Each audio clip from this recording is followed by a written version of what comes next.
नमस्कार, एक बार फिर आप सभी का स्वागत है। भारतवर्ष की अगर बात करें तो आज पूरा विश्व एक वैश्विक या फिर ग्लोबल विलेज में कन्वर्ट हो चुका है और ऐसे में युवा ये चाहता है कि बेहतर शिक्षा और उसके साथ साथ कहीं ना कहीं बेहतर सेटलमेंट भी हो सके। और यही कारण है कि एक सपना लेकर विदेशों की तरफ आज हमारे देश का युवा आकर्षित हो रहा है और कहीं ना कहीं चाहे उच्च शिक्षा की अगर बात करें या उसके बाद उच्च शिक्षा प्राप्त करने के बाद बेहतर डेस्टिनेशन से फिर बेहतर भविष्य की वो कल्पना कर रहा है। ऐसे में किस प्रकार एक सही डायरेक्शन में युवा आगे बढ़ सके, क्योंकि आज के इस परिवेश में ऐसी कई एजेंसीज हैं जो कहीं ना कहीं गलत भी गाइड करती हैं। लेकिन कुल मिलाकर चाहे हम वीज़ा की अगर बात करें, एजुकेशन की अगर बात करें, कई कंसल्टेंसीज काम कर रही हैं और उनमें से एक बड़ा नाम ट्रायम्फ ग्रुप का है। और इसी पर बात करने के लिए मेरे साथ जुड़ चुके हैं डॉक्टर मंजीत सिंह, जो चीफ बिजनेस ऑफिसर हैं ट्रायम्फ ग्रुप के। मंजीत जी, स्वागत है आपका। नमस्कार। डॉक्टर मंजीत के बारे में आपको बता दूं तो एक तवील experience travel and tourism trade में है। पिछले 16-17 साल से लगातार इस ट्रेड में आप काम कर रहे हैं। पब्लिक यूनिवर्सिटी में 7 साल का इनका एक्सपीरियंस है और सबसे महत्वपूर्ण बात, कई कॉर्पोरेट और यूनिवर्सिटीज़ के आप पैनल में भी हैं। मंजीत जी, सबसे पहले मैं आपसे जानना चाहूँगा कि देश का युवा कहीं ना कहीं अच्छी तालीम, अच्छी एजुकेशन प्राप्त करना चाहता है और सबसे महत्वपूर्ण बात, प्रोफेशनल एजुकेशन प्राप्त करना चाहता है। और ऐसे में भारतवर्ष की अगर बात करें तो सभी अपने सपने भारतवर्ष में पूरा नहीं कर सकते, क्योंकि यहाँ पर एक कैप है हर यूनिवर्सिटी या फिर कॉलेज में, तो उसका जो बच्चे का ध्यान है विदेशों की तरफ आकर्षित होता है। इस वक्त हम किस समीकरण की तरफ बदल रहे हैं, बढ़ रहे हैं, और कौन कौन सी ऐसी कंट्रीज हैं जहां पर वो अपने उस सपने को साकार कर सकते हैं? पहले तो Vivek ji, thank you for having me here today. जैसे आपने बोला कि आजकल बच्चे अपने फ्यूचर के लिए, अपनी एजुकेशन को अच्छे तरीके से ग्रहण करने के लिए इंडिया से बाहर भी प्लान करते हैं। और उसमें आप अगर बड़े नाम देखेंगे तो कनाडा, ऑस्ट्रेलिया, यूके, यूएसए और यूरोप एक बहुत प्रोमिनेंट नाम उभर के आता है। नॉट जस्ट दिस, अगर हम एमबीबीएस की बात करें, मैं एक एग्जांपल देकर बताना चाहूँगा। अगर आप एमबीबीएस की बात करें तो इंडिया में इस साल तकरीबन 25 लाख बच्चों ने एग्जाम दिया, और अगर आप अवेलेबल सीट्स की बात करें तो वो लेस देन 1 लाख है। तो जिसमें आप ये समझ सकते हैं कि 24 लाख बच्चों के पास कोई ऑप्शन नहीं है। इवन इफ वो प्राइवेट की भी आप बात कर लें तो 1 लाख के अंदर अंदर खत्म हो जाती है।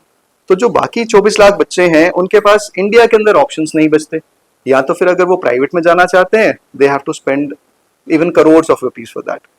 वहीं अगर हम बात करें विदेशों की, सेंट्रल एशिया एक बहुत प्रोमिनेंट नाम आज की डेट में चल रहा है। शायद थोड़ी देर पहले आपने यूक्रेन नाम सुना हो, रशिया नाम सुना हो, जहाँ बच्चे एमबीबीएस करने जाते थे। रिसेंटली नेपाल, बांग्लादेश भी नाम थे जहाँ बच्चे जाते थे, सिंगापुर जाते थे। बट आज की डेट में हमारे देश में एक बॉडी है by the name of NMC, national medical council. उन्होंने कुछ गाइडलाइन सेटअप करी कि अगर कोई भी बच्चा इंडिया से बाहर एमबीबीएस करने जाना चाहता है तो उसको ये गाइडलाइंस फॉलो करनी है, जिससे वो इंडिया वापस आकर यहाँ प्रैक्टिस कर सकता है। अब उन गाइडलाइंस के अकॉर्डिंगली कुछ ही कंट्रीज ऐसी बचती हैं जहां पर की हुई एमबीबीएस आपके इंडिया में वैलिड है, कि आप इंडिया वापस आकर एक एग्जाम आपको लिखना होता है जिसका नाम नेक्स्ट है। वो एग्जाम आप देते हैं, उसके बाद you become qualified to practise in India. तो उनमें से कुछ कंट्रीज मैं नाम बताता हूँ, जैसे जॉर्जिया, सर्बिया, रोमानिया। ये ऐसी कंट्रीज हैं जो एनएमसी की गाइडलाइंस के अकॉर्डिंग वहां पर पढ़ाई कराते हैं, और अपनी कंट्री में पढ़ाई करने के बाद वो आपको लाइसेंस भी देंगे और आपको इंटर्नशिप सर्टिफिकेट भी देंगे। तो जो एक मेजर क्राइटेरिया बन जाता है इंडिया वापस आकर प्रैक्टिस करने के लिए। और जैसे मैंने बात करी अभी कि 24 लाख बच्चों के पास अपॉर्चुनिटी इंडिया में नहीं है, तो वो क्या करेंगे, या तो वो नेक्स्ट ईयर का प्लान करेंगे कि अब मैं अगले साल और अच्छी तैयारी करूंगा और हो सकता है कि मैं वो टॉप उन 1 लाख बच्चों में आ जाऊं जिसमें मुझे सीट मिल सकती है, इधर जो पेड है या गवर्नमेंट सीट्स मिल जाए। बट अब सोचिए कि अगले साल तो और बच्चे भी आएंगे जो उस रेस में ऐड हो जाएंगे, तो कहीं ना कहीं वो नंबर उतना ही रह जाता है जो हर बार लूप आउट हो जाता है। तो वो बच्चे आज की डेट में प्लान करते हैं कि हम ऐसी कंट्री देखें जो इंडिया से बाहर जाकर उनको वैसी ही एजुकेशन क्वालिटी दे सके, उस तरह का एक्सपोजर दे सके जो आकर उनको बेनिफिट करेगा। मुझे एक चीज मैं आपसे जानना चाहूंगा, आपने बांग्लादेश और नेपाल का नाम लिया, क्योंकि जम्मू कश्मीर से काफी बच्चे बांग्लादेश भी जाते हैं। फर्क क्या है, क्योंकि आपने सेंट्रल एशियन कंट्रीज का नाम लिया, ब्रीफली मैं आपसे जानना चाहूंगा कॉस्ट फैक्टर की अगर बात करें तो कितना डिफरेंस वहां निकल कर आता है, और जिस तरह आपने कहा कि नेशनल मेडिकल काउंसिल की तरफ से मान्यता प्राप्त भी है जो सेंट्रल यूनिवर्सिटी सर्बिया जॉर्जिया वगैरह का आपने जिक्र किया, डिफरेंस कहाँ आता है?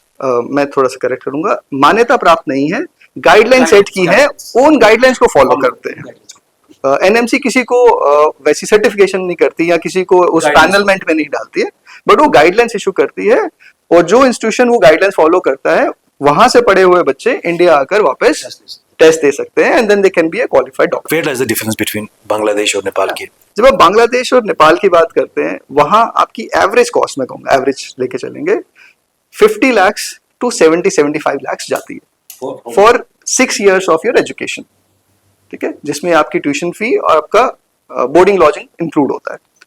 और अब जब बात करें south east Asia, southern Asia के ये कंट्रीज हैं, एटमॉस्फेयर थोड़ा सा हमारे जैसा ही रहता है।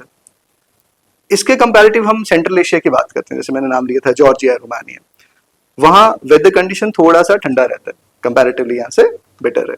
कुछ केसेस में अगर आप रशिया की तरफ जाते हैं या वो थोड़ा हार्श भी वेदर रहता है, बट कॉस्ट वाइज मैं बताऊंगा आपको, there is one university in Georgia by the name of European university, उसका which is in the capital region, Tbilisi is the capital of Georgia, उसके अंदर एक यूनिवर्सिटी जो मैंने नाम लिया यूरोपियन यूनिवर्सिटी, उसका टोटल कॉस्ट इज रफली अराउंड 48 लाख रुपीस, जिसमें आपका tuition fee, accommodation, food, lodging, everything is included on.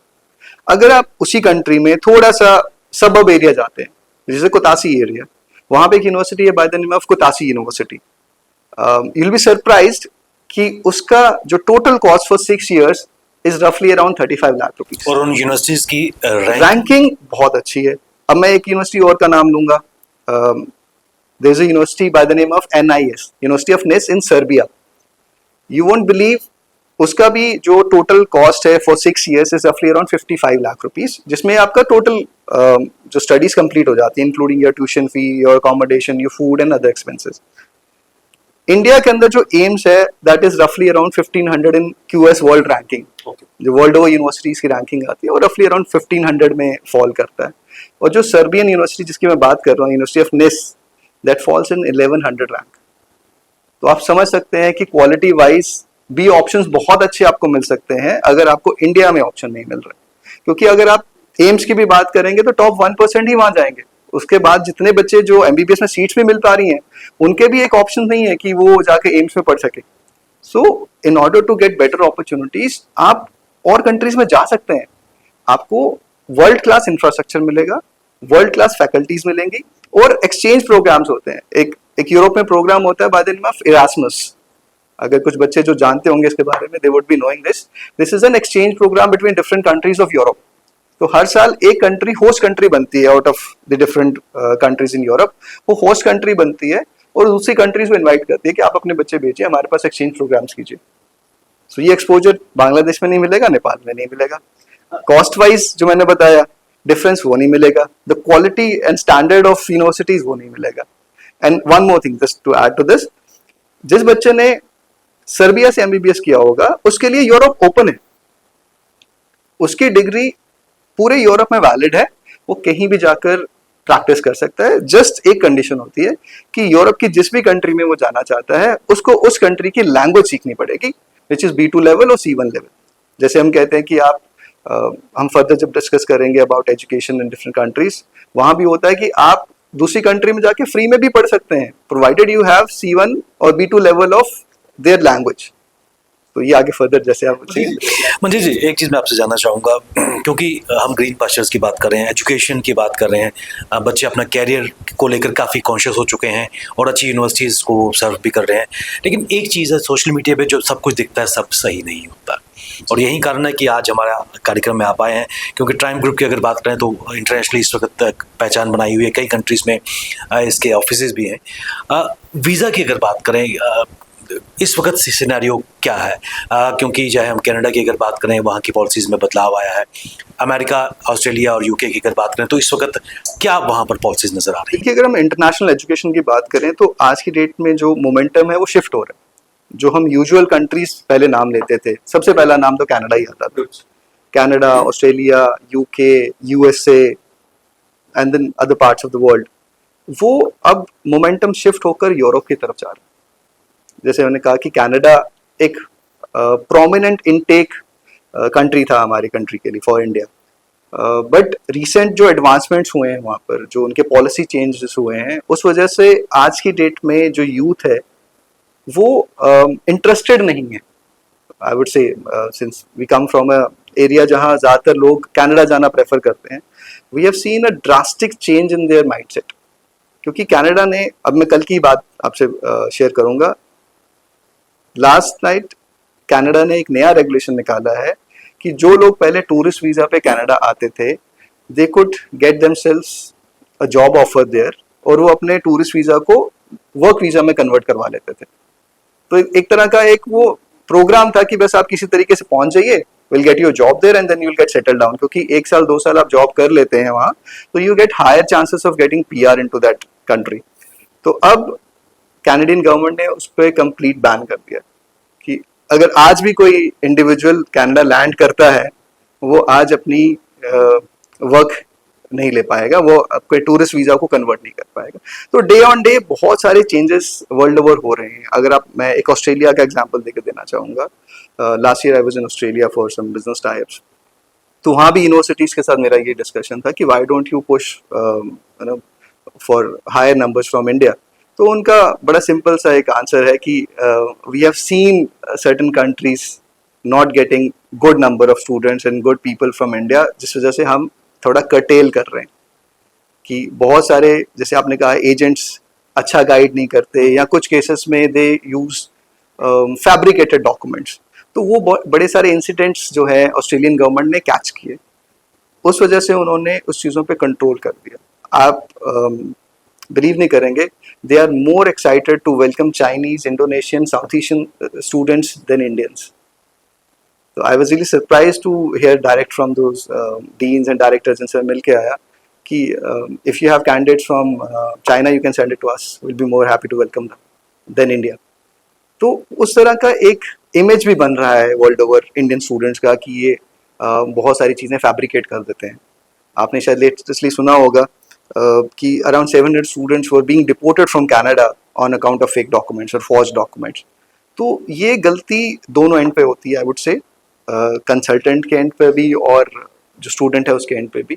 अगर वो इन चीज़ों को ना करें, आई थिंक इंडिया के लिए और अच्छे रास्ते खुल सकते थे। बट वो कहते हैं ना कि आपने जल्दी पैसा कमाने के चक्कर में you have killed the golden goose.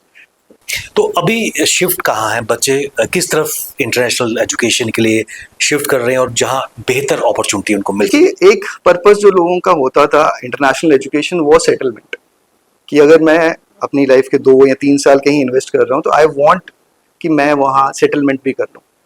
मैं अपनी लाइफ का फ्यूचर जो है मैं आगे वहाँ देखता हूँ कि मैं अपनी आने वाली ज़िंदगी अपनी फैमिली के साथ उस कंट्री में गुजारूँ।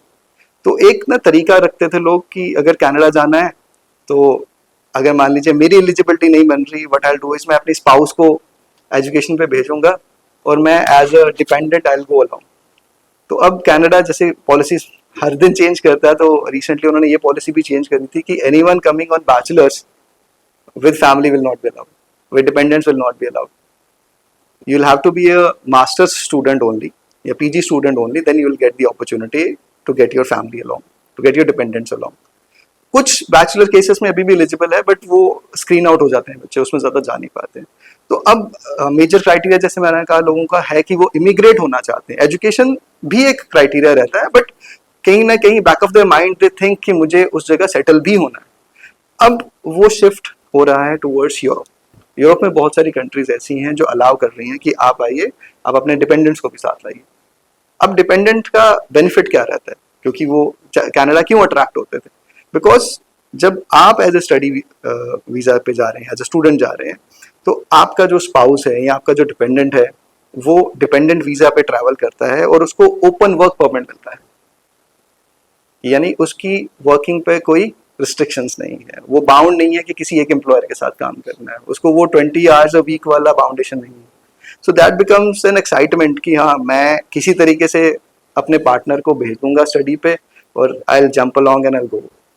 तो वो एक एक्साइटमेंट होती थी पहले, जो कनाडा ने क्लोज कर दी है, क्योंकि बहुत सारे बच्चे यूजी लेवल पे ही जाते थे, पीजी पे तो कम है। अब अगर आप रेशो देखेंगे तो PG ratio is quite less. तो वो अगर आप आज की डेट में हम शिफ्ट देखते हैं, वो यूरोप में ज्यादा है। आप यूरोप में भी countries like Germany, Finland, Norway, Netherlands, ये कंट्रीज हैं जो प्रमोट कर रही हैं कि आप आइए, because they have requirement for staff, for for the human beings to be there, क्योंकि उनकी पॉपुलेशन कम है। तो बहुत सारे ऐसे उनके एरियाज हैं जो अनइनहैबिटेड हैं, तो वो चाहते हैं कि लोग आए उन एरियाज में रहें और उनको सपोर्ट प्रोवाइड करें। ह्यूमन रिसोर्स का आपने जिक्र किया, और ऐसे कौन से कोर्सेज हैं जो क्योंकि इस वक्त काफ़ी युवा हमें भी देख रहे होंगे और उनके अभिभावक पेरेंट्स भी देख रहे होंगे, तो कौन से ऐसे एजुकेशन सेक्टर्स हैं जहां बच्चे जा सकते हैं, उनकी स्कोप भी काफ़ी है, शिक्षा के साथ साथ सेटलमेंट भी उनकी ईजिली हो सके? देखिए, जब हम सेटलमेंट को फोकस करते हैं तो हमें ये समझना चाहिए कि जिस कंट्री को हम टारगेट कर रहे हैं उनकी रिक्वायरमेंट क्या है। अगर हम ये कहेंगे कि मुझे रिक्वायरमेंट है, मैं MBA इन मार्केटिंग या फाइनेंस करना चाहता हूँ या MBA इन HR करना चाहता हूँ, बट उस कंट्री को रिक्वायरमेंट नहीं है, तो आप एक यूजलेस रिसोर्स हैं उस कंट्री के लिए। तो आपको PR मिलने में बहुत दिक्कत होगी, it will take you years all together to get the PR। But अगर आप उस कंट्री की रिक्वायरमेंट समझते हैं जहां आप जाना चाहते हैं, कि इस कंट्री में आज की डेट में ह्यूमन रिसोर्स की जो कमी है वो हेल्थ केयर में है, which is almost in all the parts of the world, वो IT में है, वो आर्टिफिशियल इंटेलिजेंस में है, वो जो स्कूल टीचर्स हैं उनकी है, तो आपके चांसेस बहुत ब्राइट हो जाते हैं। मैं एग्जांपल देता हूँ, जैसे आप UK की बात करें, आप कनाडा की बात कर रहे हैं, आप ऑस्ट्रेलिया की बात कर रहे हैं, आप US की बात करें, अगर आप नर्सिंग प्रोग्राम में जाते हैं या आप पैरामेडिकल किसी प्रोग्राम में जाते हैं, 1 ईयर प्रोग्राम के बाद आपके पास अपॉर्चुनिटीज खुल जाती हैं कि आप PR अप्लाई कर सकते हैं। ऐसा अपॉर्चुनिटी आपको बैंकिंग में नहीं मिलेगा, रिटेल में नहीं मिलेगा, बिजनेस में नहीं मिलेगा, सोशल साइंसेस में नहीं मिलेगा। तो आपको ये फोकस करना पड़ेगा कि जिस कंट्री को आप टारगेट करना चाहते हैं, जिस भी कंट्री में आप जाना चाहते हैं, वहां पर रिक्वायरमेंट क्या है, और उसमें भी आपको थोड़ा सा और R&D करना पड़ेगा। जैसे मैंने पहले भी कहा, ये गलती दोनों की होती है, कंसल्टेंट की भी और स्टूडेंट की भी, R&D खुद करें। तो आपको ये R&D करना पड़ेगा कि अगर आप कनाडा से फॉर एग्जांपल बात करते हैं, तो कनाडा हर जगह नहीं है, you will have to understand किस प्रोविंस में क्या रिक्वायरमेंट है, तो आपको वो प्रोविंस के अकॉर्डिंग टारगेट करना पड़ेगा। अब मैं इसमें थोड़ा सा ऐड करूंगा कि जैसे हम कह रहे हैं कि day by day policies change हो रही हैं, तो कनाडा बहुत एक एक्साइटिंग अपॉर्चुनिटी नहीं रह रहा है आप जैसा पहले था, but still there are options. आप एक्सप्रेस एंट्री में अपने फाइल लॉन्च कर सकते हैं ना, if you meet the criteria you will get a direct PR। आप यहाँ से PR होकर जा सकते हैं उस कंट्री में, not just Canada, to other countries also. एक महत्वपूर्ण चीज़, क्योंकि आपने अपने जब आप बात कर रहे थे, एक चीज़ का जिक्र किया था कि कुछ ऐसी कंट्रीज हैं जहाँ एजुकेशन टोटली फ्री है, उसके बारे में जानना चाहेंगे। मैं एग्जांपल लूंगा, जैसे जर्मनी की बात करते हैं। जर्मनी की एक एजेंसी है DAAD, उनका दिल्ली में भी ऑफिस है। अब ये like Germany and other countries, उसमें मैं कनाडा की भी बात करूंगा। कनाडा में एक रीजन है क्यूबेक रीजन, तो अगर आप इनकी नेटिव लैंग्वेज में पढ़ते हैं वहाँ, जैसे आप जर्मनी में जर्मन लैंग्वेज में पढ़ते हैं और उसके लिए आपको B2 लेवल जर्मन आनी चाहिए, तो आपकी ट्यूशन फी, आपका बाकी एंसिलरी एक्सपेंसेस दिल be taken care by the government. वैसे ही अगर आप क्यूबेक में पढ़ते हैं कनाडा में इन फ्रेंच लैंग्वेज, और उसके लिए आपको फ्रेंच B2 लेवल या C1 लेवल आना चाहिए। अपार्ट फ्रॉम दी जो स्टडीज आपको फ्री मिल रही हैं, they will give you $1,000 every month as a stipend. तो जो लोग कहते हैं कि पढ़ना महंगा है, आई वुड से ऐसा नहीं है, देयर आर अपॉर्चुनिटीज की, बट आपको काबिल होना पड़ेगा उसके लिए। बट उसके लिए IELTS भी क्लियर करना मैंडेटरी है। देखिए, जब आप फ्रेंच कर रहे हैं तो French is again a language, तो उसमें IELTS की रिक्वायरमेंट नहीं होती है। बट हाँ, अगर आपको कल को PR फाइल करनी है तो उसमें आपको IELTS चाहिए। जर्मन में IELTS नहीं चाहिए, जर्मन में आपको जर्मन लैंग्वेज का ही टेस्ट देना है। एक सबसे महत्वपूर्ण चीज़ जो अगर हम नॉर्थ इंडिया की अगर बात करें, Canada was the supreme destination, कि हमने जी कनाडा जाना है, 1 साल एजुकेशन करनी है, उसके बाद ज़िंदगी वहाँ बन जानी है। ब्रैम्पटन में जो हालात हैं वो हम सबसे वाकिफ़ हैं, और जो तस्वीर उसकी नज़र आती है। लेकिन इसके साथ साथ एक बड़ी चीज़ फाइनेंस की अगर बात करें, क्योंकि education initially is not free और बहुत कॉस्टली अमाउंट है, उसके बारे में जानना चाहेंगे। लगभग अगर किसी पेरेंट्स ने बच्चों को भेजना है तो लगभग किस तरह फाइनेंस को मैनेज करना पड़ेगा, उसके बारे में। ये बहुत इंपॉर्टेंट क्वेश्चन आपने रेज किया है। बहुत सारे बच्चे जो अपने वीज़ा रिफ्यूजल्स लेते हैं, उनका मेजर रीज़न फाइनेंस रहता है। अब मैं बार बार ये बात रिट्रेट करता हूँ, गलती दोनों की होती है, कंसल्टेंट की भी और स्टूडेंट की भी। हम सारी गलतियाँ कंसल्टेंट्स पे नहीं डाल सकते कि उन्होंने हमें बताया नहीं, थोड़ा R&D स्टूडेंट को भी करना चाहिए, कैंडिडेट को भी करना चाहिए। अब मेजरली आप अगर आप बात करें, जितनी भी कंट्रीज़ हैं उनमें वो चाहते हैं कि जब भी आप अप्लाई कर रहे हैं तो आपके पास एक कॉर्पस होना चाहिए available, which is at least 6 months old available with you. ऐसा नहीं है कि मुझे आज एप्लीकेशन रन करनी है कनाडा के लिए, मैंने अपने सारे फ्रेंड से कहा जी आप मुझे पैसा उधार दे दो, अब मेरे बैंक अकाउंट में डाल दो, मैं अपनी फाइलिंग कर दूँगा। दैट डजंट हैपन, बिकॉज उसका सोर्स ऑथेंटिक होना चाहिए। रादर जितनी आपकी ITR है उसके मल्टीपल्स में ही होना चाहिए। अगर आप कहते हैं जी मैंने पिछले 3 साल में सेव किया है, तो that should account for what your ITR is. ऐसा नहीं है कि आपकी ITR 4 लाख की है और आपने 50 लाख रुपए अपने बैंक अकाउंट में इकट्ठा कर लिया थ्रू एनी सोर्सेज, तो वो कहीं ना कहीं एक क्वेश्चन मार्क होगा जब आप अप्लाई करेंगे।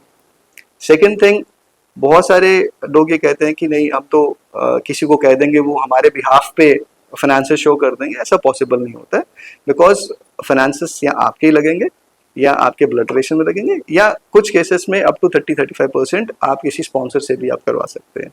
वो कंट्री टू कंट्री वेरी करता है। एक कंट्री है जिसमें ये जो पीरियड है, वो जेस्टेशन पीरियड है, वो कम है, विच इज़ UK। उसमें सिर्फ उनको 28 डेज के फंड्स का आपको रिक्वायरमेंट है कि जो भी आप फंड्स दिखा रहे हैं वो फंड्स 28 डेज ओल्ड होने चाहिए, and they are not bothered beyond that, कि जैसे बाकी कंट्रीज में 6 मंथ्स का वो आपसे स्टेटमेंट मांगते हैं, they will just ask for 28 days. अब मैं इसमें रफली आपको थोड़ा आइडिया देता हूँ कि किस किस कंट्री में क्या रहता है। अगर आप कनाडा जाना चाहते हैं तो उनका एक GIC amount, guaranteed investment certificate, कि इतना पैसा बच्चे के लिए पेरेंट्स ने ऑलरेडी गवर्नमेंट को दे रखा है कि जब बच्चा वहाँ आएगा उसको मंथली उसका EMI करके they will pay it back to them. It's a kind of security amount to the government, ताकि बच्चा वहाँ हरास ना हो। क्योंकि बहुत केसेस में ये हुआ था कि पेरेंट्स ने किसी तरीके से 6 मंथ्स की फीस जमा करके बच्चे को भेज दिया और बच्चे के पास और कुछ नहीं है, and that candidate becomes a liability on the country. तो जो वो नहीं चाहते, तो उन्होंने एक पॉलिसी इंप्लीमेंट कर दी। और सरप्राइजिंगली मैं बताऊं आपको, ये 1.25 साल पहले तक इट वाज $10,000 और अब ये $20,000 से ज़्यादा, डबल से ज़्यादा कर दिया।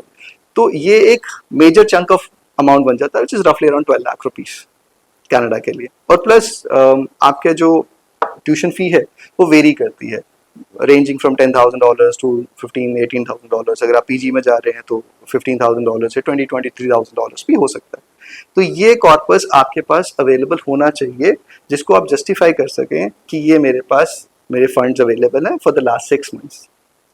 वैसे ही अगर आप US की बात करेंगे तो US में ट्यूशन फीस थोड़ी ज़्यादा भी रहती हैं। कुछ कॉलेजेस होते हैं जो आपको स्कॉलरशिप्स देते हैं, तो रेंजिंग फ्रॉम $10,000 US से लेकर के $23,000 तक आपकी ट्यूशन फी वेरी करती है। कुछ एक्सट्रीम केसेस भी रहते हैं, बट हम इन जनरल बात कर रहे हैं।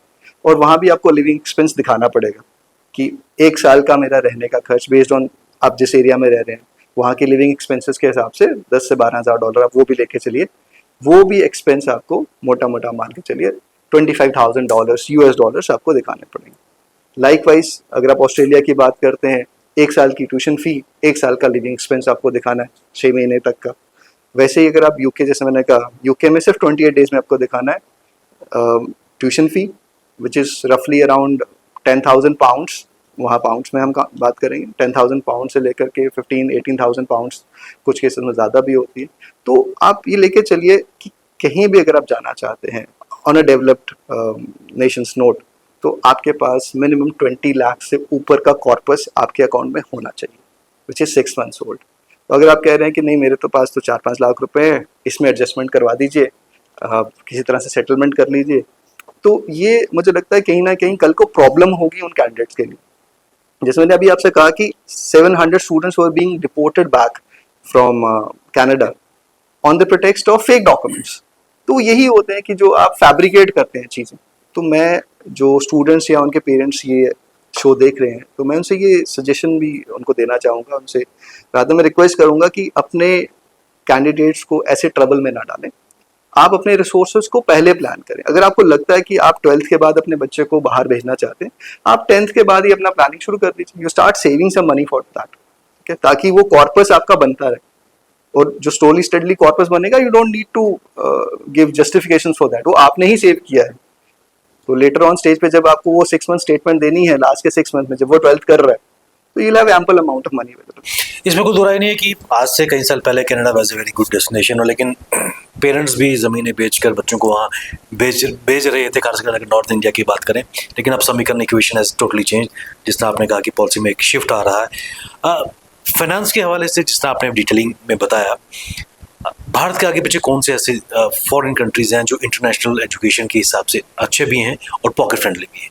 आप अगर इंटरनेशनल एजुकेशन की बात करें, सिंगापुर एक बहुत अच्छी कंट्री है जिसका एजुकेशन स्टैंडर्ड बहुत अच्छा है, और I would say it is economical as compare to other countries. आप दुबई की बात करें, दुबई बहुत अच्छा ऑप्शन है for students from India. Malaysia में आपको बहुत अच्छी यूनिवर्सिटीज़ मिल जाएंगी जो इंटरनेशनल एक्सपोजर देती हैं। आप इसके साथ साथ इंडोनेशिया, काफ़ी सारी साउथ ईस्ट एशियन में भी कंट्रीज़ हैं जहाँ पर आपको स्टडीज़ अच्छे मिल सकते हैं। जापान एक कंट्री है, मैं मिस आउट कर गया पहले, वो आपको बहुत स्कॉलरशिप्स ऑफर करती हैं। They want people to come there and study with them, but उसमें कंडीशन फिर वही आ जाएगा, आपको लैंग्वेज चेंज करनी पड़ेगी। अब इसमें एक चीज़ मैं ऐड करना चाहूँगा कि बहुत सारे केसेस में हमने क्या देखा है कि जो गवर्नमेंट एम्प्लॉयज़ हैं या ऐसे लोग हैं जिनके पास जस्टिफाइड सोर्सेज ऑफ इनकम है, उनको रादर देन ये ट्रबल लेना कि मुझे इतना कॉर्पस इकट्ठा करना है, they should go for study loans. बहुत कन्वीनियंट है, बहुत इजी है। हमने बहुत केसेस ऐसे हैंडल किए हैं जिसमें बच्चों को स्टडी लोन्स के बेसिस पे हम एप्लीकेशन रन करते हैं, and surprisingly even if your study loan is 2 days old, 1 day old, it is accepted. तो आपको वो ट्रबल नहीं है कि मुझे पैसा जोड़ के रखना है या मुझे इतना कॉर्पस है, वो back of the mind stress है कि ये कॉर्पस हिलना नहीं चाहिए, कहीं और नहीं यूज हो जाए।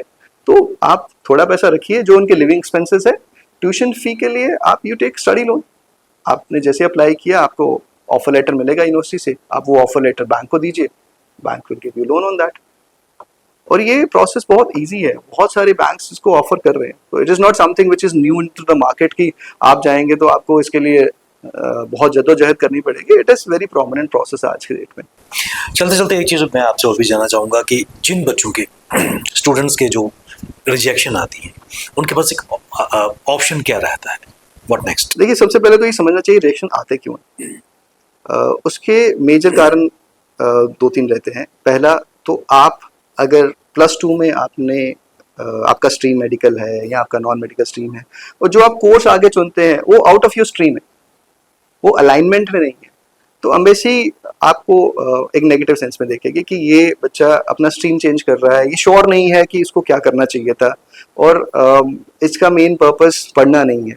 तो then they have negative thoughts about that person. तो हमेशा कोशिश कीजिए कि जो आपका +2 स्टडीज़ है, या अगर आप पीजी के लिए जाना चाहते हैं तो आपका जो बैचलर्स का स्टडी है, आप उसी स्ट्रीम को फॉलो करें, अंटिल अनलेस कि आपने बहुत सारी और सर्टिफिकेशंस कर रखी हैं जो जस्टिफाई करती हैं कि आपने जो कोर्स चुना है that is in sync with your studies, your experience, या आपने 2 साल 3 साल जॉब एक्सपीरियंस कर लिया, now you want to have a higher education. तो अगर ऐसी कोई अलाइनमेंट बनती है जिसमें वो प्रोग्राम मैच करता है आपके एक्सपीरियंस के साथ, आपकी पास्ट स्टडीज के साथ, तो आपकी प्रोबेबिलिटी बढ़ जाती है। दूसरा सिनारियो जैसे मैंने बताया कि हम फंड्स को फोकस में नहीं लाते हैं। हमने रिसेंट एक केस देखा, एक कैंडिडेट हमारे पास आए थे फॉर यूके। हमने उनको एडवाइस किया कि आप एटलीस्ट 28 डेज के फंड्स होने के बाद इसको प्रोसीड कीजिएगा। एप्लीकेशन सब हो गया, सारी डॉक्यूमेंटेशन प्रोसेस हो गई, बट कुछ कहते हैं कुछ जल्दबाजी करते हैं। तो उनका अपॉइंटमेंट डेट था I believe 18th of June may be, और उन्होंने इसको प्रीपोन करवा लिया कि मुझे जल्दी करना है टू 6th और 7th of जून। अब हुआ क्या कि उन दिनों में उनका जो पैसा था वो मैच्योर नहीं हुआ 28 डेज जो उनकी रिक्वायरमेंट है, और वो बहुत ब्रिलियंट कैंडिडेट था। तो उस छोटी सी गलती की वजह से he got a refusal on that. अब आपको देखना पड़ेगा कि जो कंडीशंस उस गवर्नमेंट ने ले डाउन करी हैं, उस काउंसिलेट ने ले डाउन करी हैं, आप उन कंडीशंस को मीट अप करें। जहां आप थोड़ा सा ट्वीक अराउंड करेंगे, या फिर आप कई बार होता है कि आपके लेटर ऑफ रिकमेंडेशंस चाहिए होती हैं, आपका स्टेटमेंट ऑफ पर्पस चाहिए होता है, वो चीज़ें आप प्रोवाइड नहीं करते हैं। आप स्ट्रेट फॉरवर्ड एक एप्लीकेशन लिया और आपने सबमिट कर दिया, तो वो हाफ हार्टेड अप्रोचेस में यू विल गेट रिजेक्शंस। तो आपको एक फुल प्रूफ तैयारी करनी पड़ेगी, आपको पूरा एक प्लान करना पड़ेगा कि अगर मैं इस कंट्री को टारगेट कर रहा हूँ, उस कंट्री की रिक्वायरमेंट क्या है, उनके एनालिसिस पे आपको देखना पड़ेगा कि लास्ट रिजेक्शंस क्यों आए थे, उन लोगों के अगर रिजेक्शंस हुए हैं तो किस वजह से थे, मैं उस चीज़ को कैसे कवर अप कर सकता हूँ। तो अगर आप प्रिपेयर चलेंगे, you will get better options. अब बिल्कुल अंत पे एक चीज़ मैं आपसे भी जानना चाहूँगा और एक मैसेज आपकी तरफ से उन पेरेंट्स को जो ये सपना देख रहे हैं कि उनके बच्चे इंटरनेशनल स्टडीज़ और बाद में कहीं ना कहीं सेटल हो जाए, क्योंकि सोशल मीडिया पे जो दिखता है, क्योंकि it's a sea of news and videos जिसमें सब कुछ गुडी गुडी दिखाया जाता है, तो किस तरह से उसको आप डिफाइन करेंगे? देखिए, मैं ये मैसेज देना चाहूँगा पेरेंट्स को, स्टूडेंट्स को, जो भी ये शो अभी देख रहे हैं, कि आज की डेट में इंटरनेट पर इतनी इंफॉर्मेशन अवेलेबल है आप लोगों के लिए, विच इज़ नॉट 100% ट्रू। आप अपना ड्यू डिलिजेंस कीजिए, अपना होमवर्क कीजिए, फैक्ट फाइंड कीजिए।